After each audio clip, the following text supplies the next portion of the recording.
Bonjour et bienvenue sur Esprit Vivant TV, une chaîne dédiée à la vérité de l'Évangile. Tu as déjà tout reçu, épisode 7. Si tu suis cette vidéo jusqu'à la fin, tu reçois tout ce que Dieu t'a donné par le Christ. As-tu déjà compris que tout ce dont tu as besoin pour vivre une vie victorieuse en Christ t'a déjà été donné? Dans cet épisode, nous allons découvrir ensemble la puissance de la grâce et de la foi. Comment Dieu a déjà placé en toi tout ce qu'il faut pour surmonter les défis, guérir ton cœur, renouveler ton esprit et marcher dans la victoire. Ce n'est pas une promesse pour un futur lointain, c'est une réalité ici et maintenant.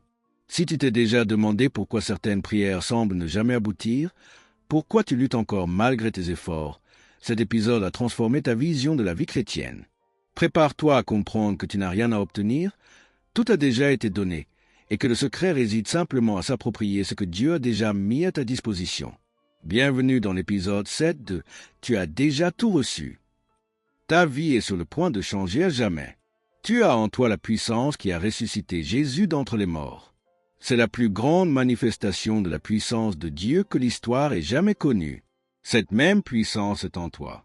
Aujourd'hui, j'entre dans ma deuxième semaine d'enseignement sur un thème que j'ai intitulé « Tu as déjà tout reçu ». Je peux vous dire que cet enseignement est puissant. C'est l'une des applications les plus importantes de ce que j'ai enseigné dans la série que j'appelle Esprit, âme et corps. Cet enseignement parle de qui tu es en Christ.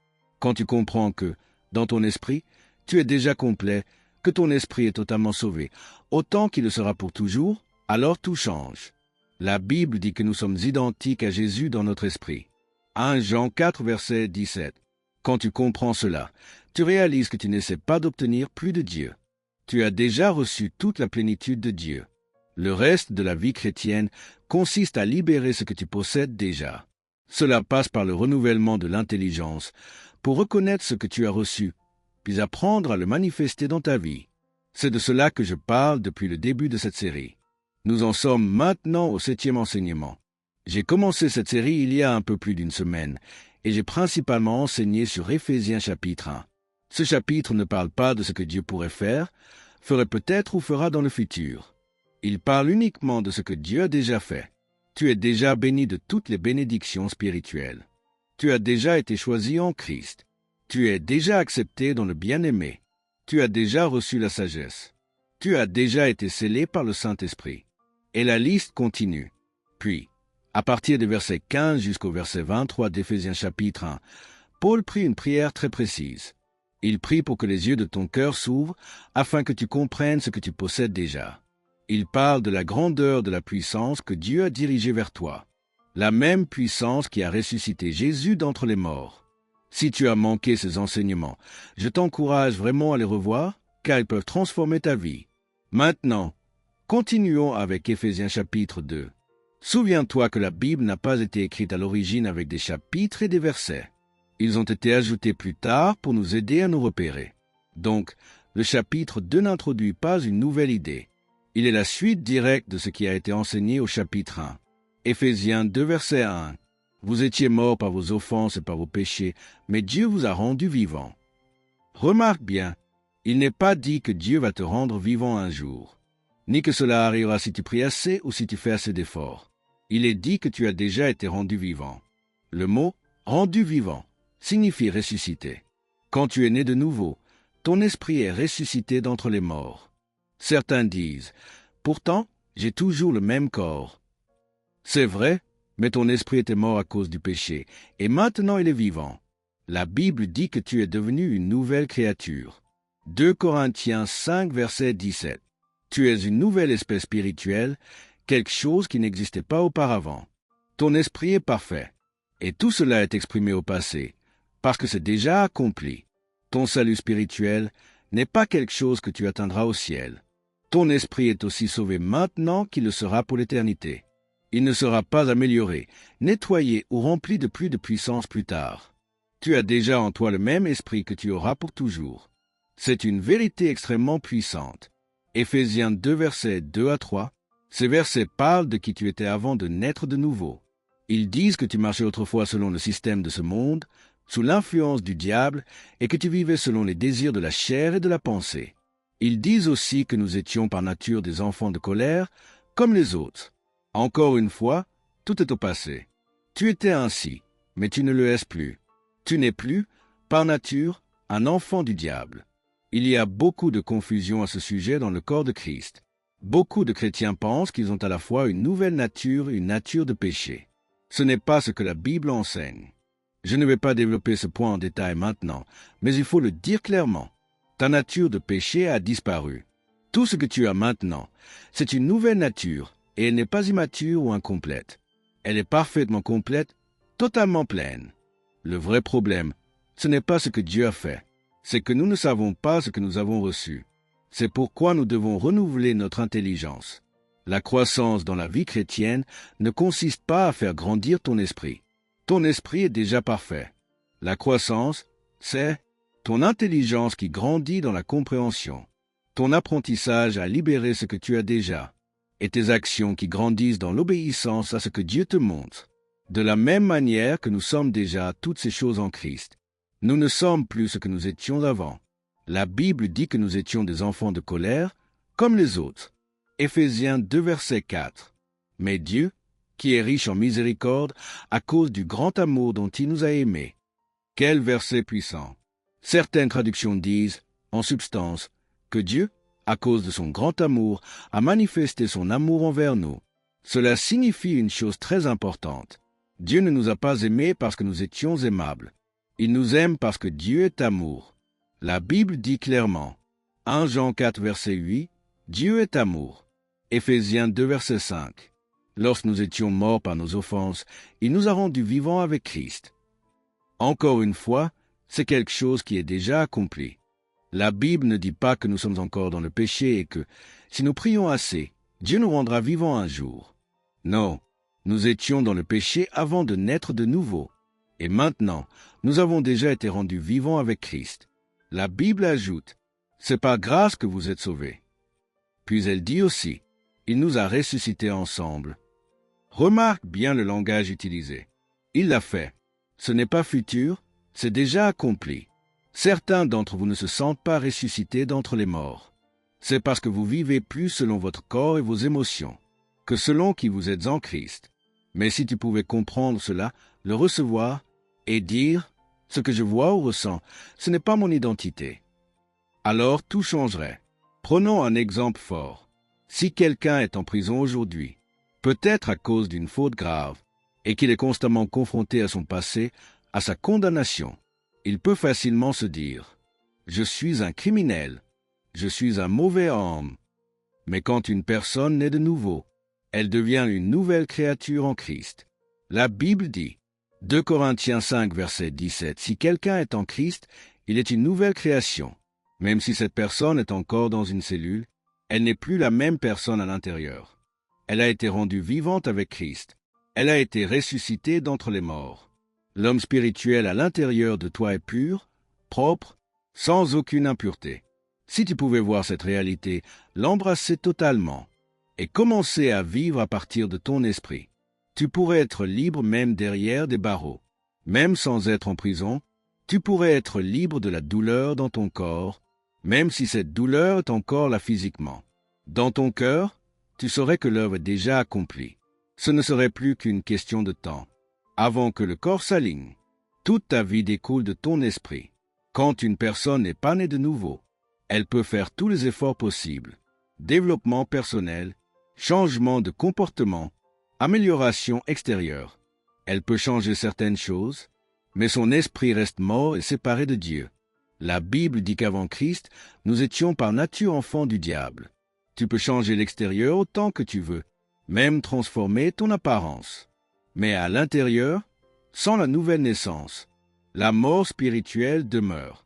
Mais quand tu fais de Jésus ton Seigneur, quand tu nais de nouveau, même si tu fais face à des problèmes physiques, financiers ou émotionnels, dans ton esprit, tu es déjà ressuscité d'entre les morts.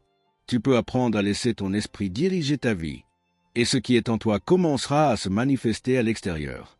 Cette vie produira la délivrance émotionnelle, dépression, découragement, colère, amertume, la guérison physique dans ton corps, la restauration intérieure.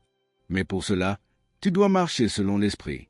Et tu ne peux pas marcher selon l'esprit si tu ne sais pas ce que Dieu a déjà fait en toi. Éphésiens 2, verset 6 à émoticône, n'en croyant pas ses yeux. La Bible dit, « Il nous a ressuscités ensemble et nous a fait asseoir ensemble dans les lieux célestes en Christ Jésus. » Tu n'as pas besoin de demander à Dieu de te ressusciter. Tu as déjà été ressuscité. Puis il est écrit, afin de montrer dans les siècles à venir l'infinie richesse de sa grâce. Et enfin, Éphésiens 2, verset 8, c'est par grâce que vous êtes sauvés. Tu ne seras pas sauvé un jour. Tu es déjà sauvé dans ton esprit. Oui, un jour, ton corps sera transformé, et ton intelligence sera pleinement renouvelée au ciel. Mais dans le domaine spirituel, le changement est déjà accompli. La Bible dit clairement, 2 Corinthiens 5, verset 17, « Dans ton esprit, tu es déjà nouveau. Cette œuvre sera pleinement manifestée, esprit, âme et corps au ciel. Mais dès maintenant, si tu es né de nouveau, ton esprit est aussi transformé qu'il le sera pour l'éternité. » La Bible conclut ainsi. 1 Jean 4, verset 17. « Tel il est, tel nous sommes aussi dans ce monde. » Pas dans le monde à venir. Dans ce monde, maintenant. Cela n'est pas vrai pour ton corps physique. Ce n'est pas vrai pour ton intelligence. Mais dans ton esprit, tu es identique à Jésus dès maintenant. Si tu es né de nouveau, si tu as fait de Jésus ton Seigneur. C'est radical, c'est puissant. Éphésiens 2 versets, émoticône n'en croyant pas ses yeux. La Bible dit, « Car c'est par la grâce que vous êtes sauvés, par le moyen de la foi. Et cela ne vient pas de vous, c'est le don de Dieu. Ce n'est point par les œuvres, afin que personne ne se glorifie. » Comment tout cela s'est-il produit? Par la grâce, au moyen de la foi. Tu n'es pas sauvé uniquement par la grâce. Et tu n'es pas sauvé uniquement par la foi. Tu es sauvé par la combinaison des deux. Revenons un instant à Éphésiens 2, verset 5, où il est dit à la fin du verset, « C'est par grâce que vous êtes sauvés. » Il n'est donc pas faux de dire que nous sommes sauvés par grâce.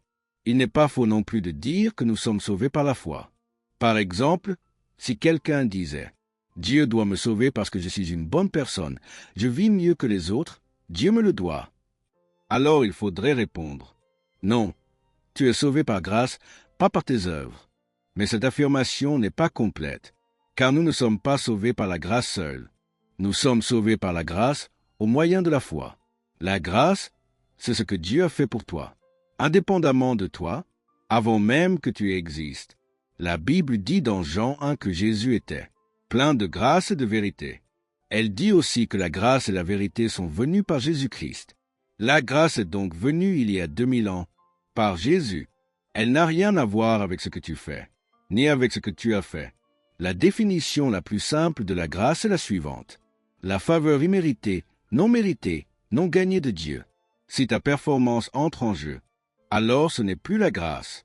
La grâce n'est pas basée sur ce que tu fais. La grâce est la part de Dieu, et elle est totalement indépendante de toi et de moi. La Bible dit, Romains 5, verset 8, « Dieu prouve son amour envers nous, en ce que, lorsque nous étions encore pécheurs, Christ est mort pour nous. » Jean 3, verset 16, « Car Dieu a tant aimé le monde qu'il a donné son Fils unique, afin que quiconque croit en lui ne périsse point, mais qui ait la vie éternelle. » Voilà la grâce. Jésus n'est pas venu nous donner ce que nous méritions. Nous méritions la mort. La Bible dit, Romains 3, verset 23, « Tous ont péché et sont privés de la gloire de Dieu. » Il n'y a pas des petits pécheurs et des grands pécheurs devant Dieu. Nous avons tous péché. Et la Bible dit clairement, Romains 6, verset 23, « Le salaire du péché, c'est la mort, mais le don gratuit de Dieu, c'est la vie éternelle. » La vie éternelle est un don, pas un salaire. Elle ne se mérite pas. Personne ne mérite d'être sauvé. Personne, même si quelqu'un a vécu une vie plus morale que d'autres. Personne ne mérite le salut. Si tu manques le ciel, même d'un centimètre, tu le manques totalement. J'avais besoin d'un sauveur. Et Jésus est mort pour moi. Mais il l'a fait il y a 2000 ans, avant même que je naisse, avant même que je pêche. Dieu avait déjà payé pour mes péchés, avant que j'en aie conscience. Cela ne signifie pas que tout le monde est automatiquement sauvé, car la Bible dit que nous sommes sauvés, par grâce, au moyen de la foi. La grâce est la part de Dieu. Dieu a tout accompli avant même que nous existions. Mais chacun doit répondre à cette grâce. C'est cela, la foi, La foi est simplement une réponse positive à la grâce de Dieu. Romains 5, verset 2. La Bible dit, « À qui nous devons d'avoir eu, par la foi, accès à cette grâce dans laquelle nous demeurons fermes. » Tu dois accéder à la grâce. La grâce est déjà là, mais elle doit être reçue. Le mot « accès » est le même mot que celui qui signifie « admission ». Comme pour entrer dans un lieu, il faut un billet. Quel est le billet pour la grâce de Dieu? La foi. Beaucoup de chrétiens pensent que la foi est ce qui pousse Dieu à agir. Ils pensent que la foi est quelque chose qu'il doit faire pour que Dieu réponde. Ce n'est pas ce que la Bible enseigne. Si tu crois cela, c'est pour cela que tu es frustré, fatigué, découragé, parce que tu crois que tu dois faire quelque chose pour que Dieu te bénisse. Mais la grâce est indépendante de toi. Dieu n'attend pas que tu le convainques. La foi n'est pas ce qui fait agir Dieu. La foi est ta réponse à ce que Dieu a déjà fait. La foi, c'est simplement faire confiance à Dieu, se reposer sur lui, croire que par grâce, tout est déjà accompli. La foi n'est pas un effort. La foi n'est pas une lutte. La foi est un repos surnaturel. Voici une autre définition très importante. La foi, c'est s'approprier ce que Dieu a déjà pourvu par la grâce. Si Dieu ne l'a pas déjà donné par grâce, tu ne peux pas l'obtenir par la foi. La foi ne fait que recevoir ce que la grâce a déjà donné. Ce que je viens de dire est énorme. Et honnêtement, je ne pense pas que la majorité des gens comprennent à quel point c'est important. La foi ne fait que s'approprier ce que Dieu a déjà fourni par la grâce. Si la grâce de Dieu ne l'a pas déjà pourvu, ta foi ne peut pas forcer Dieu à le faire. Dieu ne répond pas à ta foi. Ta foi est ta réponse à Dieu. Dieu a anticipé tous nos besoins par la grâce. Par la grâce, Dieu a déjà anticipé chaque besoin que toi et moi aurons un jour. Que ce soit la guérison physique, les finances, les besoins émotionnels, les relations, la sagesse, ou quoi que ce soit d'autre, tout ce dont tu auras besoin un jour. Dieu, par la grâce, l'a déjà anticipé. Il a placé à l'intérieur de chaque croyant né de nouveau tout ce dont il aura besoin, pour cette vie et même pour l'éternité. Il n'y a aucune pénurie avec Dieu.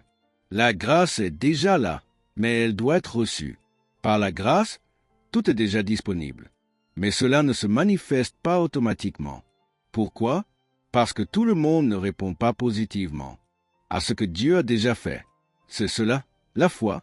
Tout le monde ne s'approprie pas ce que Dieu a déjà fourni par la grâce. C'est cela, la foi. Tout le monde n'est pas dans la foi. La foi ne pousse donc pas Dieu à agir. La foi est notre réponse positive à ce que Dieu a déjà accompli. Je te le dis, si tu comprends cela, ça change absolument tout. Cela enlève tout le poids, tout l'effort, toute la lutte. La foi est un repos. Hébreux 4, la Bible, dans Hébreux chapitre 4, parle de la foi comme d'un repos. Tu te reposes. Tu ne luttes plus. Tu ne travailles plus pour obtenir quelque chose. Tu entres dans le repos. Cela demande encore des explications. Et elles viendront. Mais je t'encourage vraiment à saisir cet enseignement. Tu l'as déjà reçu. C'est un message qui change tout. C'est un message qui peut transformer ta vie. Alors, comprends-le bien. Tu n'as rien à gagner, rien à conquérir pour plaire à Dieu. Tout ce dont tu as besoin pour vivre dans la victoire, pour expérimenter la paix, la joie, la guérison et l'abondance est déjà en toi. Le secret, c'est de croire et de t'approprier ce que Dieu a déjà fait pour toi. Ta foi ne crée pas la grâce, elle s'y connecte. Ta mission est de laisser ton esprit diriger ta vie et de libérer ce trésor que Dieu a déjà placé en toi. Ne repousse plus cette vérité. Marche dès aujourd'hui dans ce que tu as déjà reçu. Agis avec assurance, parle avec autorité et regarde ta vie se transformer à mesure que tu revendiques ce qui est déjà tien par grâce. Souviens-toi, tu es déjà complet, tu es déjà béni, tu es déjà équipé pour vivre pleinement en Christ. Alors, va de l'avant et vis cette réalité. Merci de plonger dans la parole qui transforme. Découvre des enseignements puissants qui réveillent ton esprit et fortifient ta foi. Abonne-toi à Esprit Vivant TV, là où la vie de l'esprit devient réalité.